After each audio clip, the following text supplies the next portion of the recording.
जय हिंद प्यारे साथियों। Unique study with Ajay YouTube channel पर आप सभी का तहे दिल से स्वागत है। आज मैं इस वीडियो में बात करने वाला हूं आप सभी के साथ में विश्व की प्रमुख जनजातियों के बारे में।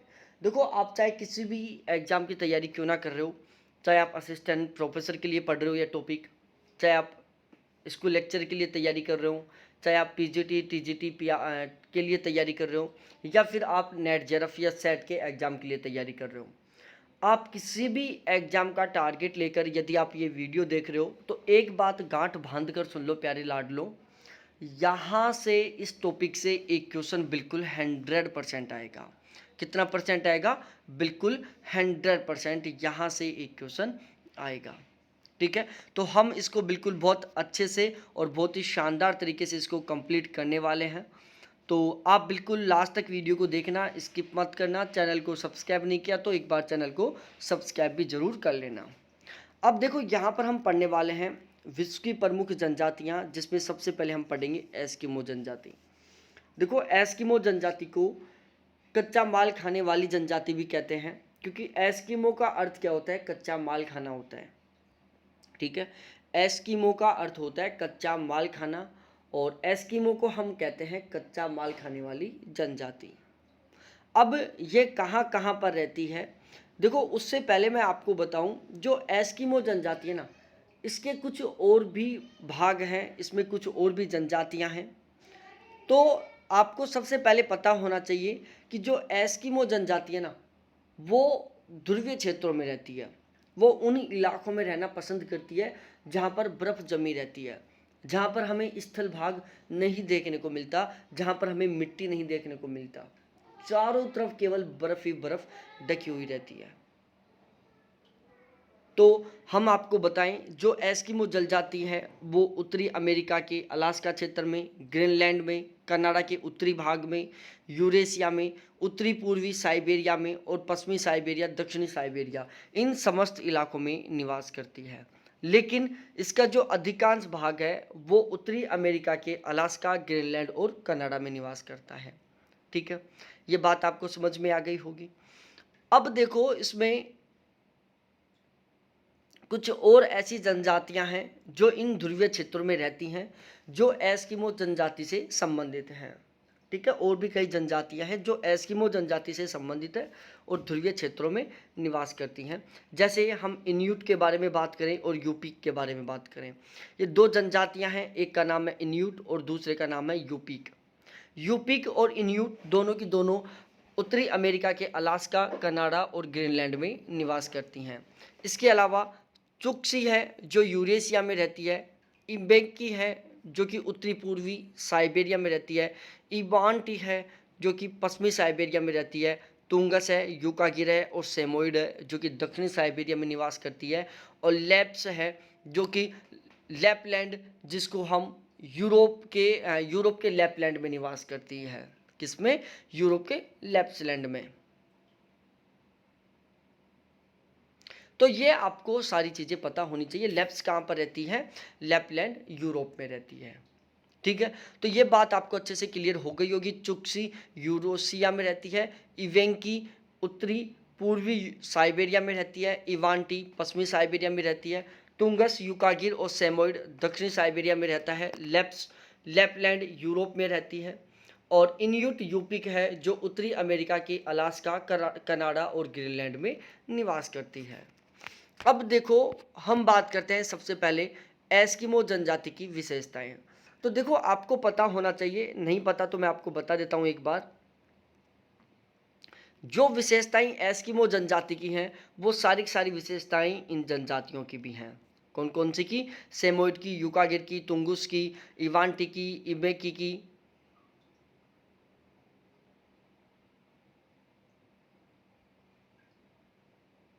ठीक है, दक्षिणी साइबेरिया, तुंगस और यूकागिर में सेमोइड जनजाति निवास करती है। यहाँ पर मैंने थोड़ा सा गलत बता दिया था, तो इसको ध्यान रखना। जो सेमोइड जनजाति है ना, वो यूकागिर और दक्षिणी साइबेरिया के क्षेत्र में निवास करती है। ठीक है, तो इस तरीके से ये जो जनजातियाँ हैं, इनकी विशेषताएं बिल्कुल एस्किमो जनजाति के समान होती हैं। तो हमें सारी सारी विशेषताएं नहीं याद करनी, यहाँ पर कुछ कुछ याद करना है। तो पहले की तरह वही बातें हैं, जो जो मैं आपको बोलता जाऊँ वो आप याद करते जाना। सबसे पहली बात, एस्किमो जनजाति है जो मंगोलॉयड प्रजाति से संबंधित होती है, और एस्किमो जनजाति है जो आखेट और संग्राहक का मतलब आखेट और खाद्य संग्रहण का काम करती है। खाद्य संग्रहण का मतलब होता है भोजन एकत्रित करने का काम करती है। तो एस्किमो जनजाति शिकार करने का, आखेट करने का काम करती है, साथ ही साथ खाद्य संग्रहण का भी काम करती है। एस्किमो जनजाति का जो रंग होता है वो श्वेत पीला होता है।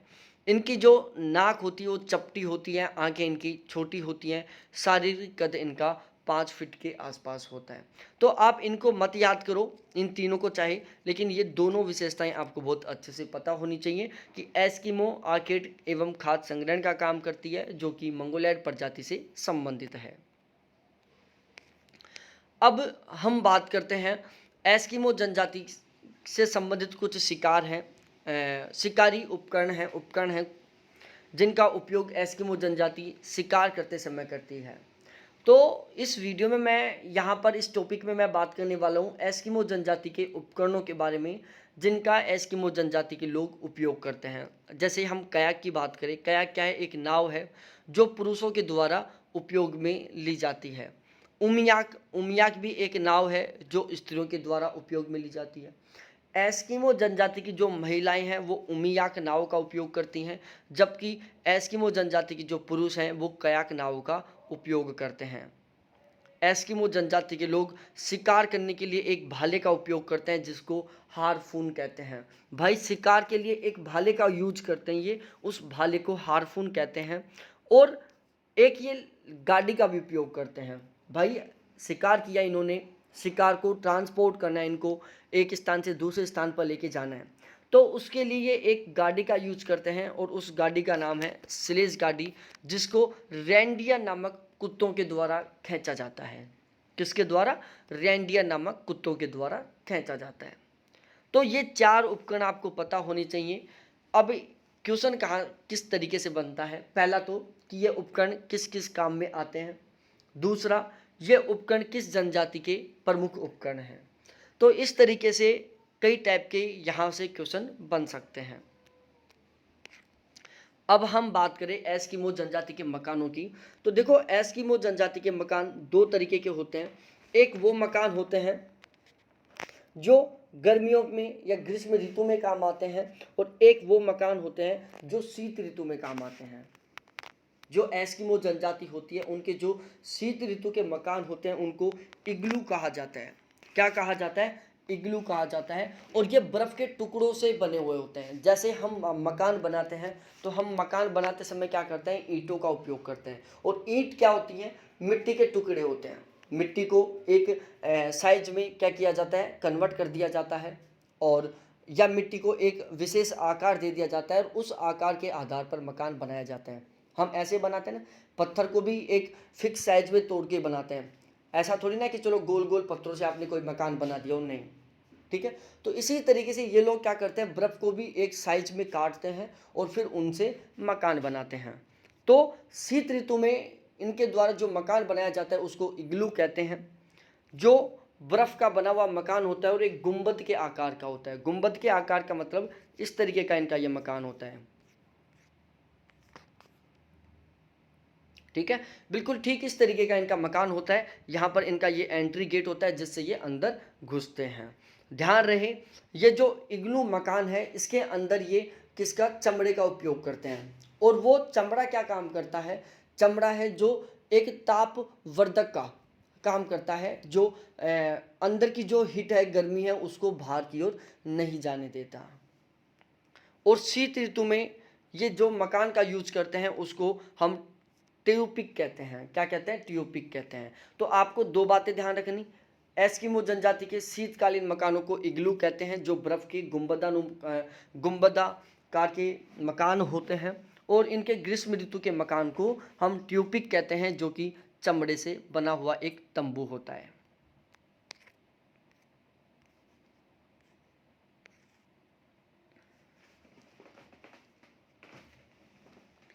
अब हम बात करते हैं इनके वस्त्रों के बारे में। देखो प्यारे साथियों, जो एस्किमो जनजाति होती हैं इनका एक वस्त्र होता है, जैसे हमारे स्वेटर होता है, बिल्कुल ठीक उसी तरीके से इनके एक तिमी याक होता है। जर्सी जैसी बाहेदार वस्त्र होता है, जैसे हमारी जर्सी होती है ना, बिल्कुल ठीक इसी तरीके से इनका एक वस्त्र होता है जिसको तिमी याक कहते हैं। अनोहाक, अनोहाक खाल का बना हुआ एक मोटा सा वस्त्र होता है। और कार्मिक जूतों का चमड़ा होता है, चमड़े के जूतों को कार्मिक कहते हैं। और खाल के बने हुए मोटे वस्त्र को अनोताक, अनोहाक कहते हैं। और जर्सी जैसे आकार की बाहें वाले जो कपड़ा होता है, जो ड्रेस होती है, जो वस्त्र होता है, उसको ये तिमियाक कहते हैं। तो ये थे एस्किमो जनजाति के प्रमुख वस्त्र। अब इनके द्वारा दो बोलियां बोली जाती हैं, एक होती है इन्यूपिक, दूसरी होती है यूपिक। तो आपको केवल ये याद रखना है, ये मत याद करना चाहिए क्योंकि फिर ज़्यादा कंफ्यूज हो जाओगे आप। तो आप केवल इतना याद कर लो कि इन्यूपिक और यूपिक ये दो बोलियां हैं जो एस्किमो जनजाति के लोगों के द्वारा बोली जाती हैं।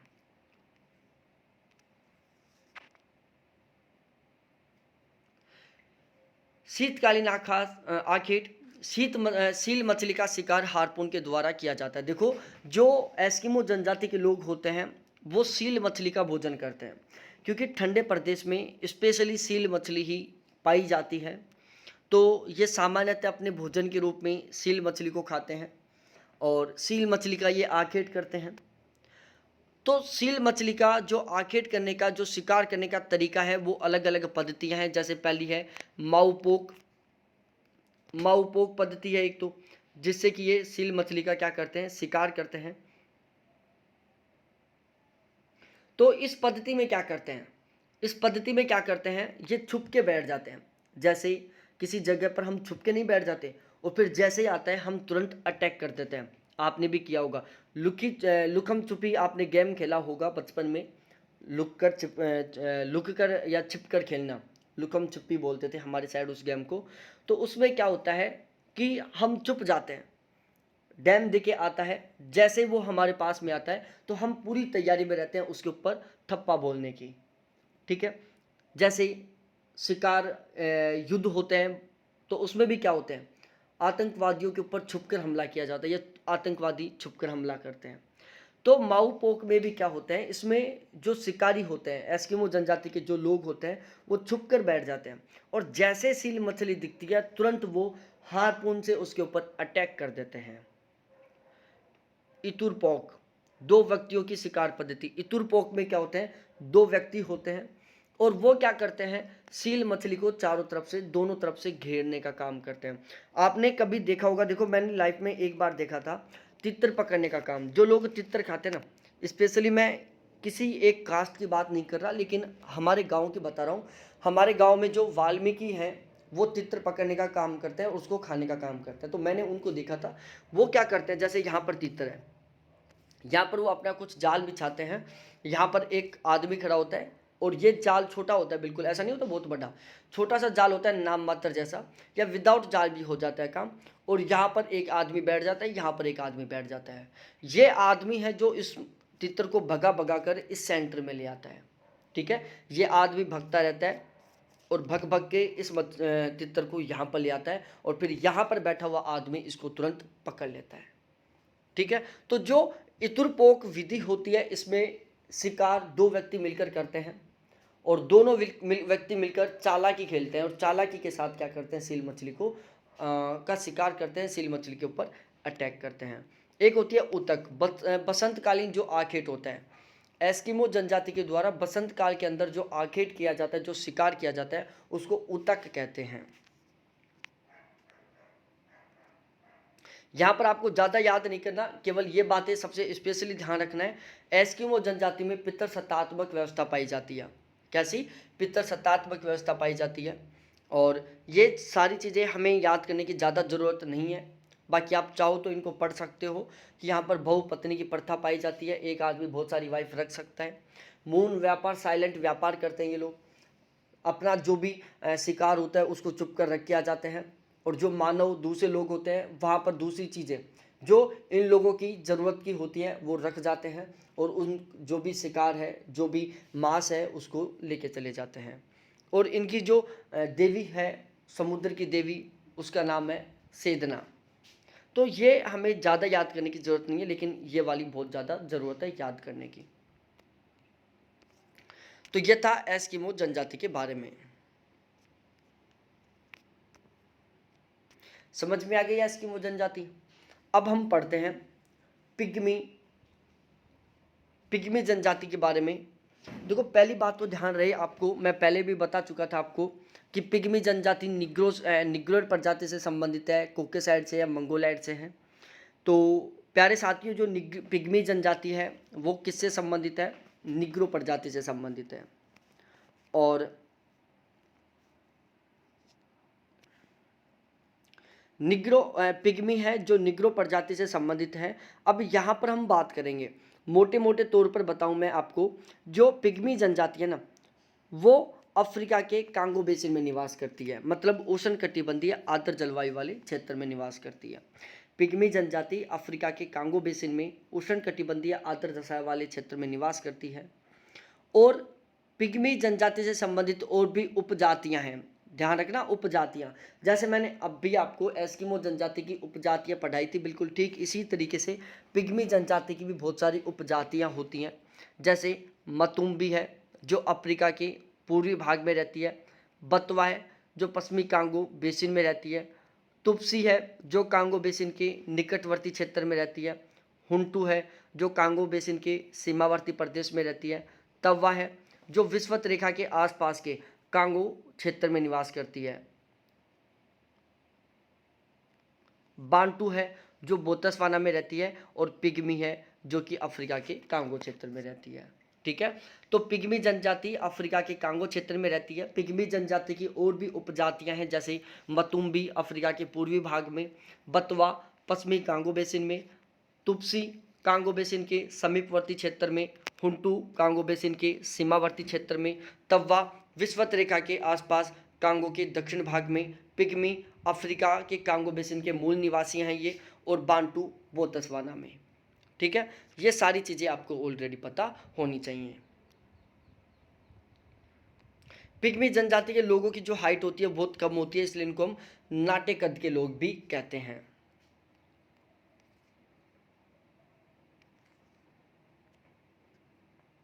अब इनका जो मुख्य कार्य है ना वो क्या है, यह बात हमें पता होनी चाहिए कि पिग्मी जनजाति का मुख्य कार्य क्या है। तो देखो, पिग्मी जनजाति का जो मुख्य कार्य है वो है शिकार करना, आखेट करना और खाद्य संग्रहण करना। ठीक है, शिकार करना जिसको हम आखेट करना भी कहते हैं, आखेट करना शिकार करना बात एक ही है, और संग्रहण खाद्य संग्रहण, खाद्य संग्रहण का मतलब होता है भोजन एकत्रित करना। ठीक है, तो जो पिग्मी जनजाति है वो खाद्य संग्रहण का काम करती है, आखेट का काम करती है, या शिकार करने का काम करती है। और पिग्मी जनजाति के जो मकान हैं उनको हम मोंगुलस कहते हैं। क्या कहते हैं? मोंगुलस कहते हैं, जो पेड़ पर बने हुए घर होते हैं। पिग्मी जनजाति है पेड़ों के ऊपर अपना घर बनाती है, जानवरों से बचने के लिए, जो खतरनाक जानवर हैं उनसे बचने के लिए जो पिग्मी जनजाति है वो पेड़ों के ऊपर अपना मकान बना लेती है, और उन मकानों को मोंगुलस कहा जाता है। क्या कहा जाता है? मोंगुलस।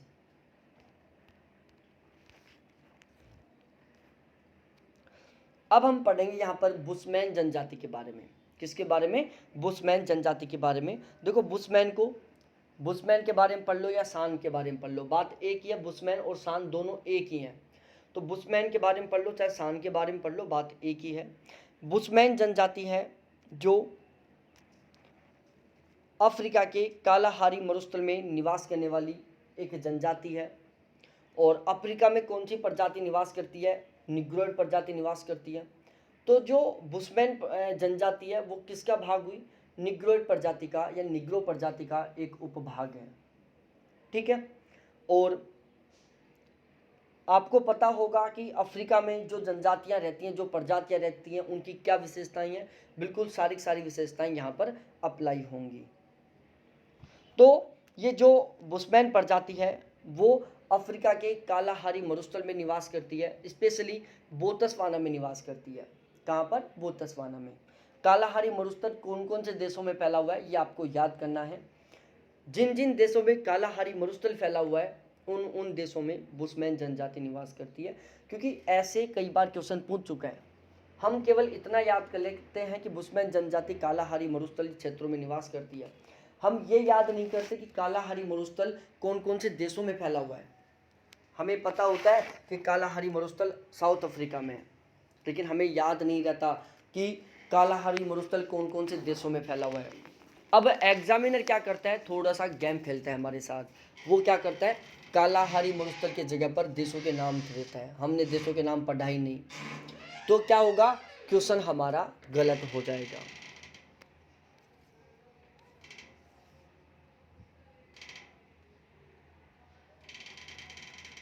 अब देखो यहाँ पर और भी चीजें हैं।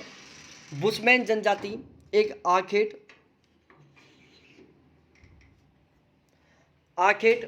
और खाद्य संग्रहण करने वाली एक जनजाति है, मतलब शिकार करने वाली और खाद्य संग्रहण करने वाली एक जनजाति है। तो बुशमैन जनजाति क्या करती है, आखेट का काम करती है और खाद्य को संग्रहण करने का काम करती है। उष्ण और शुष्क जलवायु में रहती है। अरे सीधी सी बात है, ये भी आप यदि याद करो ना तो डूब के मर जाओ। जब मैं कालाहारी मरुस्थल बोल रहा हूँ, आपको पता है कालाहारी मरुस्थल कैसा है, एक उष्ण शुष्क मरुस्थल है। तो बुशमैन जनजाति कैसे क्षेत्र में निवास करने वाली हो गई, उष्ण शुष्क क्षेत्र में निवास करने वाली हो गई। इसके अलावा बुशमैन जनजाति का राइस किसको कहते हैं, दीमक को कहते हैं। जैसे हम यहाँ पर कोई भी स्पेशल त्योहार आता है, उसमें हम क्या बनाते हैं, चावल बनाते हैं। आजकल तो खैर लोग मैं हर एक एरिया की बात नहीं कर रहा, जैसे राजस्थान की बात करें, राजस्थान में हम यदि थोड़े दिन पहले की बात करें, लगभग 50-60 साल पहले की बात करें, तो उस टाइम चावल एक बहुत ही स्पेशल भोजन होता था। चावल किसी स्पेशल फेस्टिवल पर या त्यौहार पर बनाया जाता था। आजकल लोग, राजस्थान के लोग चावल खाना थोड़ा थोड़ा कम पसंद करने लग गए, और स्पेशली जो मॉडर्न एज के लोग हैं वो तो चावल खाते नहीं हैं। कहीं जिमने के लिए जाते हैं तो चावल के लिए बिल्कुल स्पेशली मना कर देते हैं, नहीं नहीं नहीं, चावल लेना ही नहीं है हमें। और बाकी जो डाइट वाले लोग होते हैं वो खाना खाने के बाद हल्का खाने के लिए थोड़ा बहुत चावल का यूज करते हैं। तो जैसे चावल हमारे लिए बिल्कुल स्पेशल होता है, किसी फेस्टिवल पर बना रहे हैं, शादी हुई है या इंगेजमेंट हुई है, तो जो रिश्तेदार आ रहे जा रहे हैं उनको सबसे पहले शगुन के रूप में हम चावल खिलाते हैं। बिल्कुल इसी तरीके से जो बुशमैन जनजाति है ना, उसका चावल है दीमक। ये लोग इसी तरीके से दीमक खिलाते हैं। और यहाँ पर दीमक दीमक क्या कम सुना होगा, दीमक क्या होती है, पता है दीमक क्या होती है? दीमक लकड़ी को खा जाती है। किसको? लकड़ी को खा जाती है। आपने सुना होगा, रे यार दादा परदादा से या पापा से सुना होगा कभी कभी, अरे यार पेड़ के दीमक लग गई जो पूरा पूरा पेड़ को खा गई, मिट्टी में कन्वर्ट कर देती है दीमक पेड़ को। और उस दीमक को ये लोग त्योहार पर खाते हैं बड़े शौक के साथ। ठीक है, तो बुशमैन जनजाति का राइस क्या है? दीमक है। होटेनटोट प्रजाति नामीबिया डेजर्ट में निवास करती है। होटेनटोट प्रजाति कहाँ पर रहती है? दक्षिण पश्चिमी अफ्रीका में निवास करने वाली एक पीली प्रजाति के लोग हैं। देखो यहाँ पर आपको ये पीला भी याद करना है। होटेनटोट दक्षिण पश्चिमी अफ्रीका में निवास करती है और पीली प्रजाति है, ये पीली प्रजाति के लोग रहते हैं इसमें। इनका जो रंग होता है वो पीला होता है। जो होटेनटोट प्रजाति है वो नामीबिया के डेजर्ट में निवास करती है, स्पेशली नामीबिया देश में निवास करती है। और जो होटेनटोट प्रजाति है वो आखेट और खाद्य संग्रहण का काम करती है, आखेट का और खाद्य संग्रहण का काम करती है। उसके बाद हम बात करें सेमांग के बारे में। देखो सेमांग कहाँ पर रहती है? मलेशिया में रहती है, निग्रोइड प्रजाति से संबंधित है। और आप इसको चाहे मत याद करो, और आपको पता होना चाहिए, मैंने पहले भी बताया था, कल वाली क्लास में बताया था, आज भी बता रहा हूँ। सेमांग किससे संबंधित है? निग्रोइड प्रजाति या निग्रो से संबंधित है। जो विशेषताएं निग्रो या निग्रोइड की हैं वो बिल्कुल सारी सारी विशेषताएं सेमांग की हैं। तो सेमांग है जो मलेशिया में निवास करने वाली एक जनजाति है जो कि निग्रोइड प्रजाति से संबंधित है। और सेमांग है ये लोग भी आखेट एवं खाद्य संग्रहण का काम करते हैं, उष्णकटिबंधीय आर्द्र जलवायु में निवास करते हैं। जो जो चीज़ें मैं बोल रहा हूँ ना वो तो आपको 100% याद होनी चाहिए। जो जो मैं नहीं बोल रहा वो आपको बिल्कुल भी याद नहीं होनी चाहिए। हाँ, आप नॉलेज बढ़ाना चाहते हो, आप अपना ज्ञान का भंडार बनाना चाहते हो, आप एक महाज्ञानी बनना चाहते हो, तो आप याद कर सकते हो, उसमें कोई इशू नहीं है। तो उष्णकटिबंधीय आर्द्र दशाओं में निवास करती है, आर्किड एवं खाद्य संग्रहण का काम करती है और इनका मुख्य भोजन रतालू होता है। अब यहाँ से क्वेश्चन कैसे बनता है, रतालू कौन सी प्रजाति से या कौन सी जनजाति से संबंधित है? तो रतालू है जो सेमांग जनजाति से संबंधित है। किससे? सेमांग से। ठीक है, तो मैं एक बार पानी पी लेता हूं, तब तक आप भी पानी पी लो।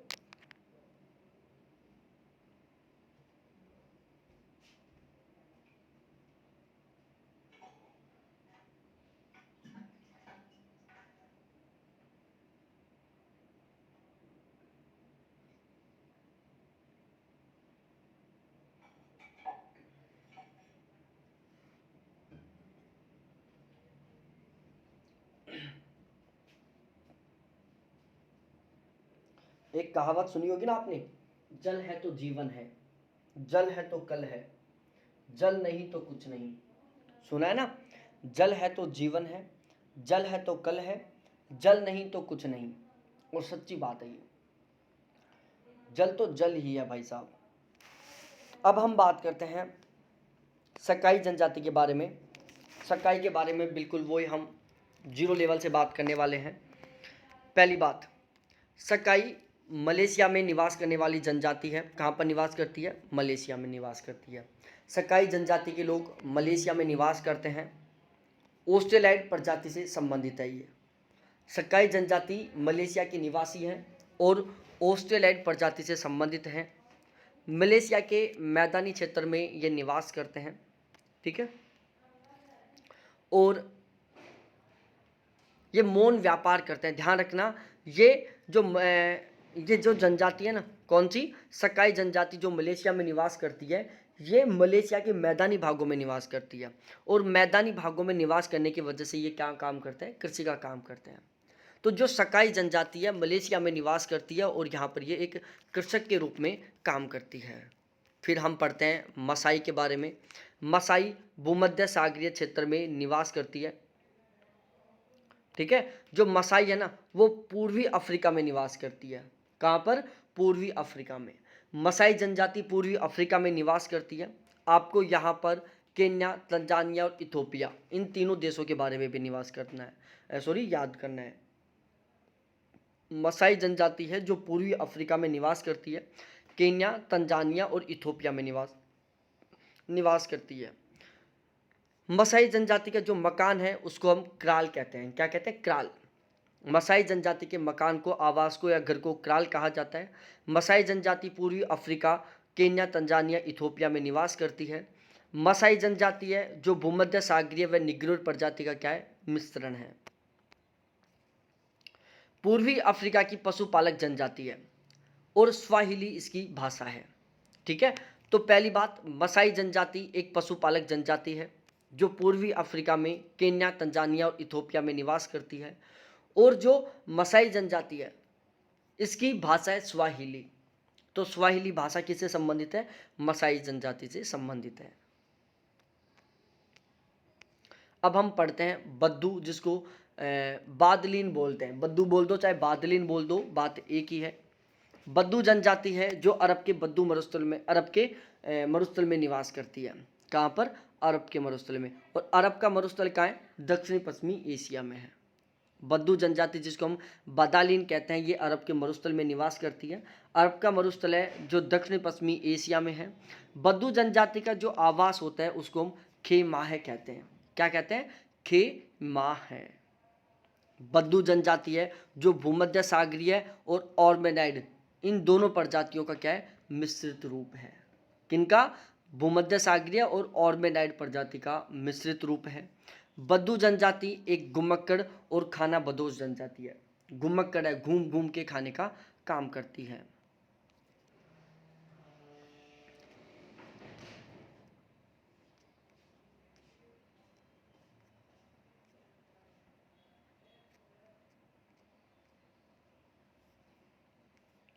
और बद्दू जनजाति है जो इनके आवासों को खेमाह कहते हैं। ये पशुपालक या चलवासी पशुचारक के रूप में काम करते हैं और इनका जो पालतू पशु क्या होता है? ऊँट होता है। अब ये भी आपको याद करना नहीं है, और ये भी याद करना नहीं है। क्यों नहीं याद करना? बस वैसे तो याद करना है लेकिन रटना नहीं है। क्यों? अरे भाई मैं अरब के मरुस्थल की बात कर रहा हूँ।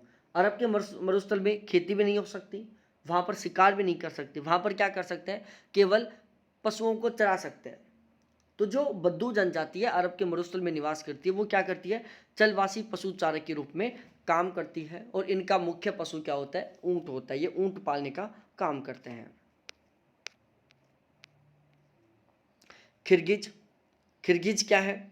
मध्य एशिया, किर्गिस्तान और कजाकिस्तान में निवास करती हैं। ध्यान रखना, यहाँ पर किर्गिस्तान भी लिखा हुआ है तो यहाँ पर आपको कजाकिस्तान भी लिखना है। क्या? कजाकिस्तान भी लिखना है। तो जो किर्गिज जनजाति है वो मध्य एशिया के किर्गिस्तान और कजाकिस्तान में निवास करती है। ट्रांसह्यूमन है। क्या? ट्रांसह्यूमन, ये किर्गिज जनजाति से संबंधित होता है। ठीक है। और किर्गिज जनजाति के लोग हैं जो पशुपालक हैं, पशु पालने का काम करते हैं, स्पेशली भेड़ और बकरी पालने का काम करते हैं ये लोग। और ये मत याद करना क्योंकि कंफ्यूज हो जाओगे ज़्यादा में। और मुस्लिम धर्म के अनुयायी हैं ये किर्गिज जनजाति के लोग, मुस्लिम धर्म को मानते हैं। किर्गिज जनजाति के जो लोग हैं वो पशुपालन का काम करते हैं, पशु पालते हैं, ये भेड़ और बकरी पालते हैं स्पेशली। किर्गिज जनजाति के जो मकान हैं, जो इनके शीतकालीन मकान हैं उनको युर्त कहा जाता है। और इनके जो ग्रीष्मकालीन मकान हैं उसको उल या क्या कहा जाता है? उल कहा जाता है। तो किर्गिज लोगों के जो शीतकालीन मकान हैं उनको युर्त कहा जाता है और इनके ग्रीष्मकालीन मकान को उल कहा जाता है। उसके बाद युकागिर, युकागिर के बारे में आप ज़्यादा मत पढ़ो। युकागिर एस्किमो जनजाति का क्या है? एक उपवर्ग है। ठीक है, मैं देखो इनको याद करने का तरीका बता देता हूँ। युकागिर कहाँ पर रहता है? पूर्वी साइबेरिया के टुंड्रा प्रदेश में निवास करती है। युकागिर क्या है? एस्किमो का एक उपवर्ग है। तो जो जो विशेषताएं एस्किमो जनजाति की है ना वो सारी सारी किसकी होंगी? युकागिर की होंगी। तो इसके अनुसार अभी जो मैंने सेंटेंस बोला इस सेंटेंस के अनुसार युकागिर जनजाति मंगोलैड प्रजाति से संबंधित है, शीत क्षेत्रों में निवास करती है। उसके बाद हम बात करते हैं ब्लैकफुट। किसके बारे में? ब्लैकफुट के बारे में।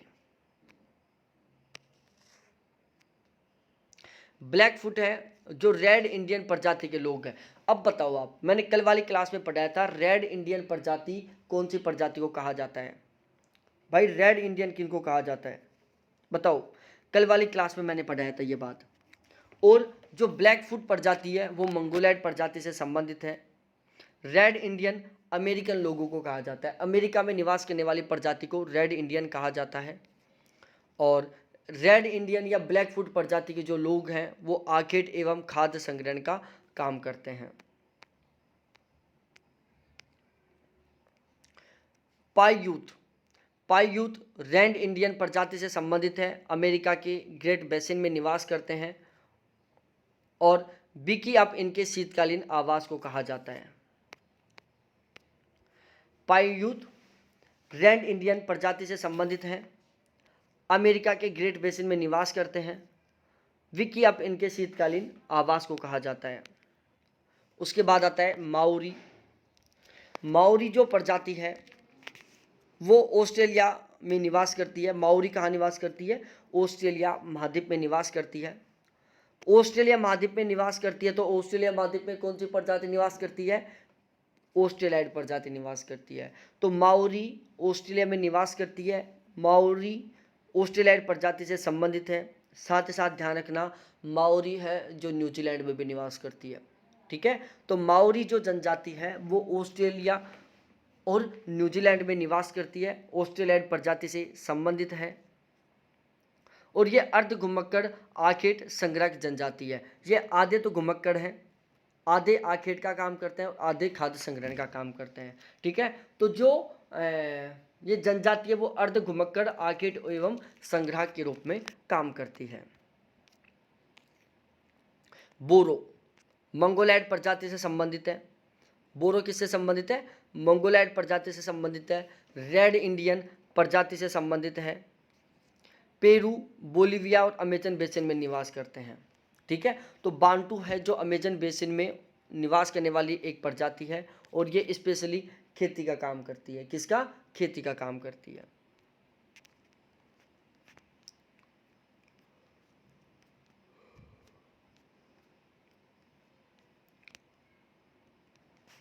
अब हम बात करें येरुबा, निग्रोइड प्रजाति से संबंधित है, नाइजीरिया में निवास करते हैं, टेंगो बेसिन के जंगलों में निवास करते हैं, कृषक जनजाति है जो मक्का और बाजरा की खेती करती है।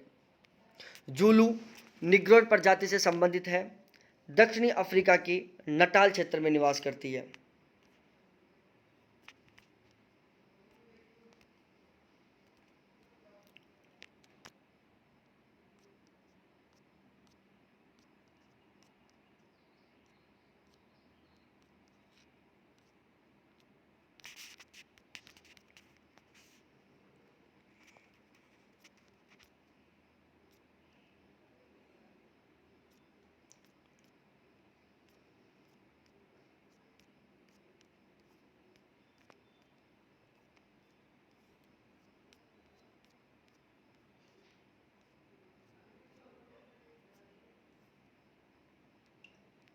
ठीक है, देखो बोरो जनजाति के बारे में पढ़ रहे थे हम। बोरो जनजाति रेड इंडियन प्रजाति और मंगोलैड प्रजाति से संबंधित है। तो बोरो किससे संबंधित है? रेड इंडियन और मंगोलैड से संबंधित है। बोरो है जो पेरू, बोलीविया और अमेजन बेसिन में निवास करती है और खेती का काम करती है। ठीक है, तो बोरो जो जनजाति है वो पेरू, बोलीविया, अमेजन बेसिन में निवास करती है, खेती का काम करती है, रेड इंडियन और मंगोलैड प्रजाति से संबंधित है। अब हम बात करते हैं येरुबा, निग्रोइड प्रजाति से संबंधित है, नाइजीरिया और टेंगो बेसिन के जंगलों में निवास करती है, कृषक का काम करती है। ठीक है, येरुबा जनजाति है जो निग्रोइड प्रजाति से संबंधित है, नाइजीरिया और टांगो बेसिन में निवास करती है, कृषक जनजाति है जो स्पेशली मक्का और बाजरा की खेती करती है। ये आप मत याद करना मक्का बाजरा, लेकिन कृषक जनजाति है ये याद रखना है। जुलू, जुलू जो जनजाति है निग्रोइड प्रजाति से संबंधित है, दक्षिणी अफ्रीका के नटाल प्रांत में निवास करती है और ये अपनी सांस्कृतिक विशेषताओं के लिए बहुत ही ज़्यादा फेमस रहती है। उसके बाद आपको अब यहाँ पर ज़्यादा चीज़ें याद नहीं करना, अब आपको क्या याद करना है? होसा जनजाति नाइजीरिया में निवास करती है, कुजुप जनजाति सुमात्रा में निवास करती है, वेदा जनजाति प्रोटोस्टेलैड से संबंधित है, श्रीलंका में निवास करती है और खेती का काम करती है। ठीक है, इन दोनों में आप ये दोनों मत याद करना, लेकिन यहाँ पर याद करना है कि वेदा प्रोटोस्टेलैड प्रजाति से संबंधित है, श्रीलंका में निवास करती है और एक कृषक जनजाति है। मुंडा प्रोटोस्टेलैड से संबंधित है, झारखंड में निवास करती है। संथाल प्रोटोस्टेलैड से संबंधित है, पश्चिमी बंगाल में निवास करती है। गोंड अल्पाइन से संबंधित है, बस्तर के पठारी क्षेत्र में निवास करती है। ठीक है, तो ये सारी चीज़ें आपको बहुत अच्छे से याद हो गई होंगी। बताओ हुई कि नहीं हुई याद? भाई सारी सारी चीज़ें मैं एक साथ करवा दिया तो इससे आप क्या होंगे? कंफ्यूज नहीं होंगे।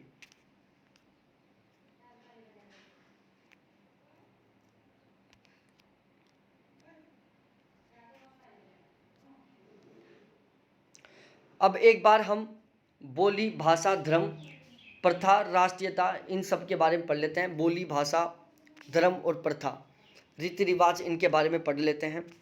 भाषा या बोली, यह एक सामाजिकरण की महान शक्ति है। यह संप्रेषण का आवश्यक तत्व है। यह संस्कृति का एक पीढ़ी से अगली पीढ़ी में स्थानांतरण का तत्व है। यह परंपरागत ढंग से बोली जाने वाली अथवा लिखी जाने वाली प्रतीकों की एक प्रणाली है। ठीक है, भाषा व बोली क्या है? भाषा व बोली ये चीज़ है। तो आप इसको रटना मत, रटोगे ना तो कंफ्यूज हो जाओगे। रटने का कुछ है भी नहीं इसमें, इसको आप एक बार समझ लेना कि भाषा या बोली क्या है। भाषा क्या है? भाषा एक सामाजिकरण की महान शक्ति है, हमारे समाज को जोड़े रखने का काम करती है भाषा। भाषा संप्रेषण में एक आवश्यक तत्व है। संप्रेषण का मतलब होता है बात करना, कम्युनिकेट करना। संप्रेषण को इंग्लिश में कम्युनिकेशन बोलते हैं। यह संस्कृति का एक पीढ़ी से दूसरी पीढ़ी में स्थानांतरण करती है। आज जो पीढ़ी दर पीढ़ी संस्कृति का, कल्चर का जो स्थानांतरण हो रहा है वो किसकी बदौलत हो रहा है? भाषा की बदौलत हो रहा है। यह परंपरागत ढंग से बोली जाने वाली अथवा लिखे जाने वाली प्रतीकों की एक प्रणाली है। भाषा है जो परंपरागत तरीके से बोली जाने वाली या लिखे जाने वाली प्रतीकों की एक क्या है? भाषा है।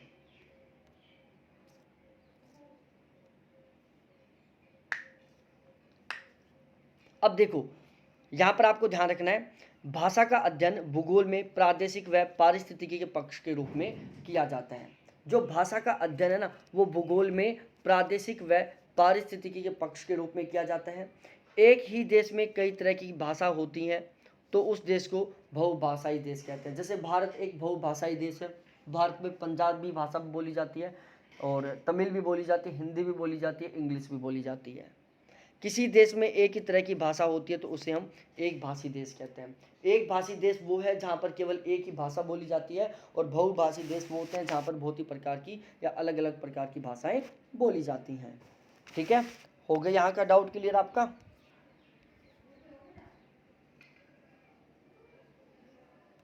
बोली क्या होती है? जैसे मैं आपसे पूछूं आपकी बोली क्या है, आपकी बोली क्या है? आपकी जो लोकल लैंग्वेज है ना उसको बोली बोलते हैं। क्या बोलते हैं? Local language.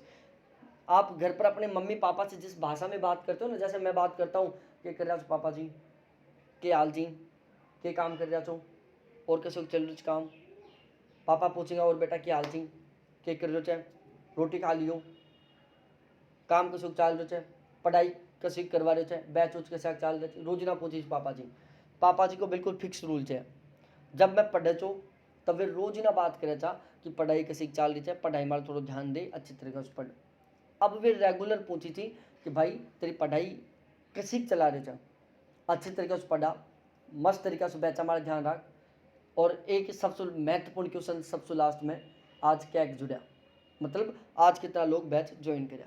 तो क्या कहते मेरी एक बोली है, कहते बोली है। तो आप इस अनुमान लगा सका था कि बोली के ऊपर करे अपनी लोकल लैंग्वेज ऊपर करे, जो लोकल लैंग्वेज रहते ना, जो लोकल भाषा रहते ना, बोली बोलो जाए। ठीक है, तो यह भाषा का एक भेद होता है। बोली क्या होती है? भाषा का एक प्रकार होती है जो लोगों के एक विशेष समूह के द्वारा बोली जाती है। ठीक है, यह बात आपको अच्छे से पता होनी चाहिए। बोली एक भौतिक बोली होती है, एक सामाजिक बोली होती है। भौतिक बोली एक क्षेत्र विशेष से संबंधित होती है। जैसे मेरे गांव की अलग है, मेरे गांव के पड़ोस में एक दूसरा गांव है, उसकी बोली अलग है, उसके पड़ोस में एक तीसरा गांव है, उसकी बोली अलग है। तो क्षेत्र विशेष के आधार पर जो बोलियों में परिवर्तन होता है ना, उसको हम बोलते हैं भौतिक बोली। और समाज और व्यवसाय के आधार पर जो बोलियों में परिवर्तन होता है उसको हम बोलते हैं सामाजिक बोली। ठीक है, समाज और व्यवसाय के आधार पर जो बोलियों में परिवर्तन होता है उसको हम सामाजिक बोली कहते हैं, और क्षेत्र विशेष के आधार पर जो बोलियों में अंतर होता है उसको हम भौतिक बोली कहते हैं। अब मैं धर्म के बारे में बता देता हूँ। भाई आपका एक धर्म है। भारत क्या है? विभिन्न धर्मों वाला देश है। यहाँ पर विभिन्न प्रकार के धर्मों के लोग रहते हैं। धर्म क्या है? जैसे हिंदू, मुस्लिम, जैन, सिख, ये क्या है? धर्म है। तो मैंने ये जो शब्द बोले ना, हिंदू, मुस्लिम, जैन, सिख, इन्हीं शब्दों से आप समझ गए होंगे कि मैं क्या बताने जा रहा हूँ आपको। धर्म समूह विशिष्टताओं का प्रतीक है। विशिष्टताओं का मतलब होता है कुछ स्पेसिफिक होता है। हर धर्म में कुछ अलग होता है। यदि अलग नहीं होगा ना तो वो धर्म ही नहीं होगा। जैसे हिंदू धर्म में रामायण महाभारत पढ़ते हैं, हिंदू धर्म में मांस खाना पाप है। मुस्लिम धर्म में कुरान पढ़ते हैं, वहाँ पर मांस खाना एक मुख्य भोजन होता है।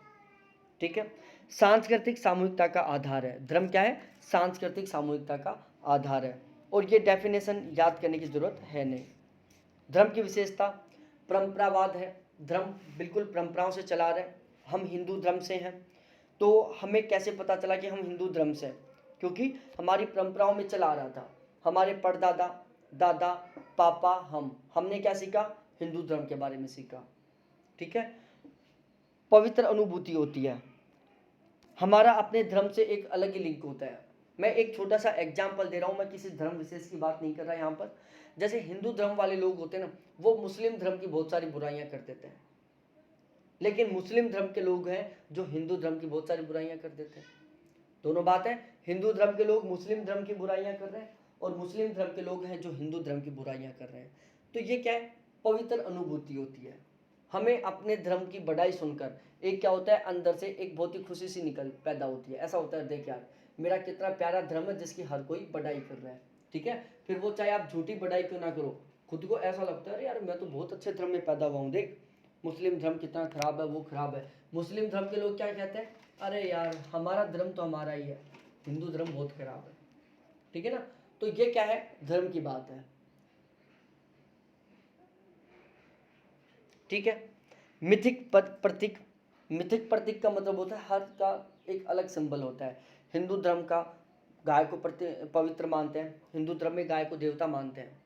मुस्लिम धर्म में सुअर को देवता मानते हैं। हिंदू धर्म के लोग सुअर को छूते तक नहीं है, जबकि गाय की बहुत ज़्यादा पूजा पाठ करते हैं। गाय को यहाँ तक कि वो पीटते नहीं हैं, गाय को रेगुलर सुबह उठते खाना खिलाते हैं, शाम को खाना खिलाते हैं, रोटी डालते हैं, गाय की पूजा करते हैं।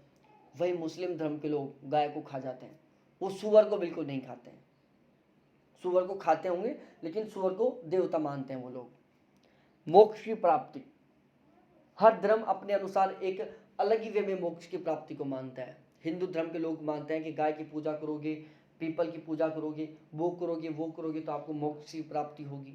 मोक्ष की प्राप्ति के लिए रामायण पाठ करवाते हैं। मुस्लिम धर्म के लोग किसी और देवता की पूजा करवाते होंगे मोक्ष की प्राप्ति के लिए, किसी अलग प्रकार का फास्ट वगैरह करते होंगे, हो सकता है मोक्ष की प्राप्ति के लिए वो कुरान पढ़ते होंगे। पवित्र स्थान एवं वस्तुएं, हर धर्म का अलग होता है। जैसे हमारे मंदिर होता है, मंदिर में हमारे अलग अलग देवता विराजमान होते हैं। जैसे हनुमान जी हो गए, शिव भगवान हो गए, पार्वती हो गई, साईं बाबा हो गया, अलग अलग देवता होते हैं। साईं बाबा शायद मुसलमानों का देवता है, पता नहीं इसका मेरे को कंफर्म, तो आप देख लेना आपको पता हो तो। मुसलमानों के धर्म में मंदिरों में मस्जिदों में जाओगे आप, हमारे क्या बोल रहे हैं, मंदिर बोल रहे हैं। हिंदू धर्म मंदिर बोलता है, वहीं जो मुस्लिम धर्म है वो मस्जिद बोलता है। मस्जिद में आपको अल्लाह मिलेगा, मंदिर में आपको भगवान मिलेगा। पवित्र क्रियाएं एवं कर्मकांड, हर एक धर्म का एक अलग क्रियाक्रम होता है, ठीक है। पूजा पाठ का भी अलग क्रियाक्रम होता है। जैसे हिंदू धर्म में क्या होता है, ऑलमोस्ट सुबह सवेरे जल्दी जल्दी और शाम को दिन छिपने के टाइम में पूजा पाठ होती है। मुस्लिम धर्म के लोग दोपहर में भी कर लेते हैं। पवित्र लेखन एवं समुदाय, ये भी बात वही है। पवित्र लेखन का मतलब है जैसे क्या लिखते हैं हम, रामायण महाभारत लिखी हुई है, कुरान लिखी हुई है। प्रथा रीति रिवाजें, प्रथा या रीति रिवाज क्या होती हैं, जो बहुत पहले से चली आ रही हैं।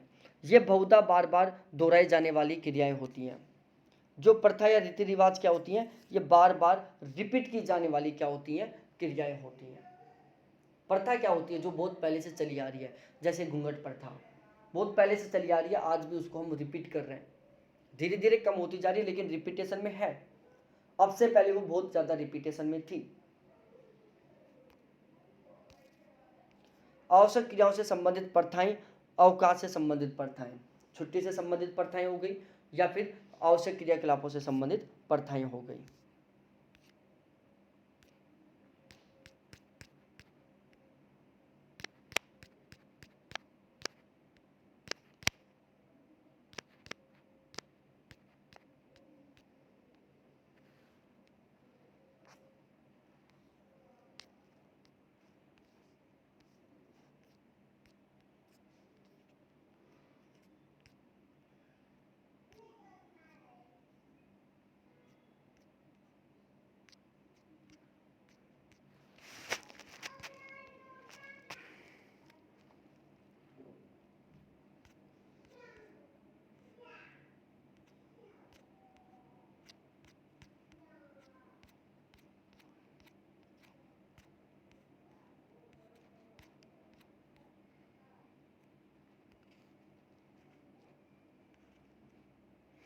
अब हम पढ़ते हैं भारत के सांस्कृतिक प्रदेश, ठीक है। देखो भारत के सांस्कृतिक प्रदेश पढ़ लेते हैं एक बार प्यारे साथियों। सांस्कृतिक विशेषताएं धर्म, भाषा, प्रजाति आदि के आधार पर, किसके आधार पर, धर्म, भाषा, प्रजातीय विशेषताओं के आधार पर भारत को टोटल 10 सांस्कृतिक प्रदेशों में विभाजित किया गया है। धर्म, भाषा और प्रजाति के आधार पर, किसके आधार पर, धर्म, भाषा और प्रजाति के आधार पर भारत को टोटल 10 सांस्कृतिक प्रदेशों में विभाजित किया गया है।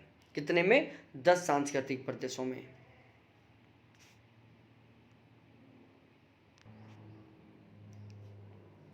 ठीक है ना।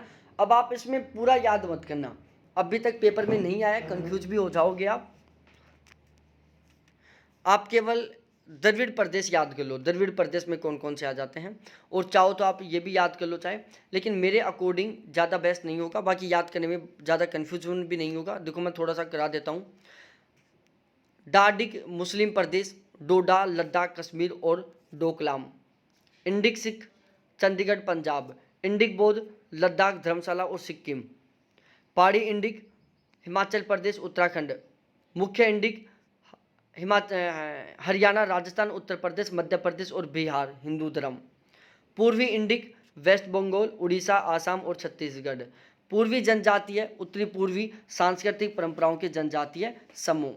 प्रायद्वीपीय जनजाति, तो प्रायद्वीपीय जनजाति में आ जाती हैं झारखंड उड़ीसा छत्तीसगढ़ मध्य प्रदेश राजस्थान अंडमान निकोबार की जनजातियाँ।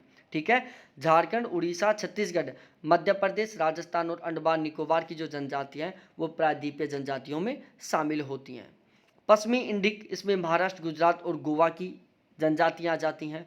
और द्रविड़ प्रदेश इसमें आंध्र प्रदेश तमिलनाडु कर्नाटक केरल तेलुगु प्रदेश आ जाते हैं। कौन कौन आ जाते हैं? आंध्र प्रदेश तमिलनाडु कर्नाटक केरल और तेलुगु प्रदेश, ये किस में आ जाते हैं? द्रविड़ प्रदेश में आ जाते हैं। पश्चिमी इंडिक प्रदेश में महाराष्ट्र गुजरात गोवा आ जाता है। प्रायद्वीपीय जनजातीय क्षेत्र में झारखंड उड़ीसा छत्तीसगढ़ मध्य प्रदेश राजस्थान और अंडमान निकोबार आ जाते हैं। पूर्वी जनजातीय क्षेत्र में उत्तरी पूर्वी सांस्कृतिक परंपराओं वाली जनजातियाँ आ जाती हैं। पूर्वी इंडिक में वेस्ट बंगाल उड़ीसा आसाम और छत्तीसगढ़ आ जाता है। मुख्य इंडिक में हिमाचल प्रदेश राजस्थान उत्तर प्रदेश मध्य प्रदेश बिहार का हिंदू धर्म आ जाता है। पहाड़ी इंडिक में हिमाचल प्रदेश उत्तराखंड आ जाता है। इंडिक बौद्ध में लद्दाख धर्मशाला और सिक्किम आ जाता है। इंडिक सिक्किम में चंडीगढ़ पंजाब आ जाता है। और डार्डिक मुस्लिम प्रदेश में डोडा लद्दाख कश्मीरी और डोकलाम आ जाता है। ठीक है,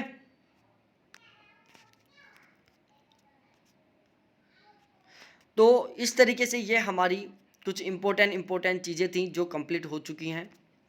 तो हमारी जो सोशल कल्चर की क्लास थी वो लगभग यहाँ तक कंप्लीट हो गई,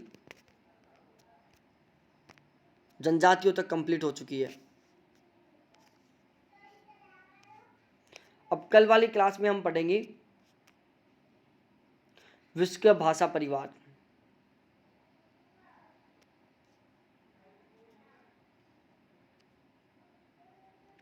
ठीक है, और बाकी एक बार हम देख लेते हैं सांस्कृतिक भूगोल या संस्कृति के तत्व, इनको तो यहीं पर पढ़ लेते हैं हम।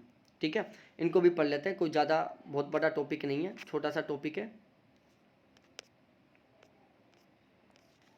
सबसे पहले सांस्कृतिक भूदृश्य, जिसको हम कल्चरल लैंडस्केप बोलते हैं। सांस्कृतिक भूदृश्य कल्चरल लैंडस्केप। सर्वप्रथम कोल सावर ने सांस्कृतिक भूदृश्य की संकल्पना का प्रतिपादन किया था। सबसे पहली बात, कल्चरल लैंडस्केप सांस्कृतिक भूदृश्य की संकल्पना का सबसे पहले प्रतिपादन किसने किया? कोल सावर ने। मानव की कृतियां सहित जो भूदृश्य बनता है, जिसका निर्माण प्राकृतिक भूदृश्यों का प्रयोग करके किया जाता है, जो अब उस प्रदेश का अविकल्प अंग बन गए हैं। आप इसको मत याद करना चाहे, लेकिन आप इस लाइन को तो याद कर लेना कि सांस्कृतिक भूदृश्य कल्चरल लैंडस्केप किससे संबंधित है? कोल सावर से संबंधित है। बहुत महत्वपूर्ण लाइन है ये। कल्चरल लैंडस्केप सांस्कृतिक भूदृश्य कोल सावर से संबंधित है। सांस्कृतिक भूदृश्य के तत्व जिसमें जनसंख्या आ जाती है, मानवीय बस्तियां आ जाती हैं, आर्थिक क्रियाएं आ जाती हैं, सामाजिक धार्मिक शैक्षणिक संस्थाएं आ जाती हैं और राज्य की सीमाएं आ जाती हैं। सांस्कृतिक क्षेत्र वह क्षेत्र जहाँ पर एक ही तरह की संस्कृति मिलती है। एक ऐसा क्षेत्र जहाँ पर एक ही तरह की संस्कृति, एक ही तरह के धर्म, एक ही तरह की भाषाएं और एक ही तरह की प्रथाएं मिलती हैं, उसको हम क्या कहते हैं? सांस्कृतिक क्षेत्र कहते हैं। सांस्कृतिक तल, जिसको हम कल्चरल हॉर्थ कहते हैं। कल्चरल हॉर्थ या सांस्कृतिक तल वह स्थान होता है जहाँ पर संस्कृतियों का जन्म होता है, उद्गम होता है। ठीक है, तो वह तल जहाँ पर या वह स्थान जहाँ पर संस्कृतियों का उद्भव होता है, संस्कृतियों का जन्म होता है, उसको हम कल्चरल हॉर्थ बोलते हैं, सांस्कृतिक तल बोलते हैं। कोल सावर ने मेसोपोटामिया को सांस्कृतिक तल कहा था। ठीक है, तो कोल सावर के अनुसार जो मेसोपोटामिया है वो क्या है? सांस्कृतिक तल है। अमेजिन बेसिन रबड़ के लिए सांस्कृतिक तल है। यूनान का पठार चाय के लिए सांस्कृतिक तल है। मेसोपोटामिया गेहूं एवं चावल के लिए सांस्कृतिक तल है। तो गेहूं एवं चावल के लिए सांस्कृतिक तल मेसोपोटामिया है, चाय के लिए सांस्कृतिक तल यूनानी पठार है और रबड़ के लिए सांस्कृतिक तल अमेजन बेसिन है। अब हम पढ़ते हैं सांस्कृतिक परिमंडल, जिसको हम कल्चरल रियलम बोलते हैं। क्या? कल्चरल रियलम, सांस्कृतिक परिमंडल। पृथ्वी पर वह क्षेत्र जहाँ पर एक समान संस्कृति पाई जाती है, जिसके अंतर्गत कई सांस्कृतिक क्षेत्र स्थित होते हैं। जो सांस्कृतिक परिमंडल है, जिसको हम कल्चरल रियलम बोलते हैं, ये क्या होता है? ये एक ऐसा क्षेत्र होता है जिसमें बहुत सारे सांस्कृतिक क्षेत्र स्थित होते हैं। ये बहुत ही विस्तृत आकार का होता है। जो सांस्कृतिक परिमंडल होता है वो सबसे ज़्यादा विस्तृत आकार का होता है, जिसमें बहुत सारे सांस्कृतिक क्षेत्र मिले हुए होते हैं, मौजूद होते हैं।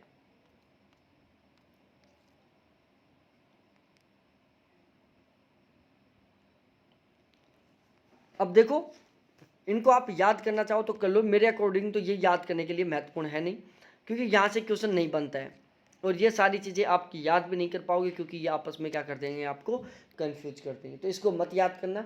यदि क्वेश्चन पूछ ले कि निम्नलिखित में से कौन सा सबसे बड़ा है, ऑप्शन ए आ जाए कल्चरल लैंडस्केप, ऑप्शन बी आ जाए सांस्कृतिक क्षेत्र, ऑप्शन सी आ जाए कल्चरल हॉर्थ, और ऑप्शन डी आ जाए सांस्कृतिक परिमंडल, तो ध्यान रहे सबसे छोटा होता है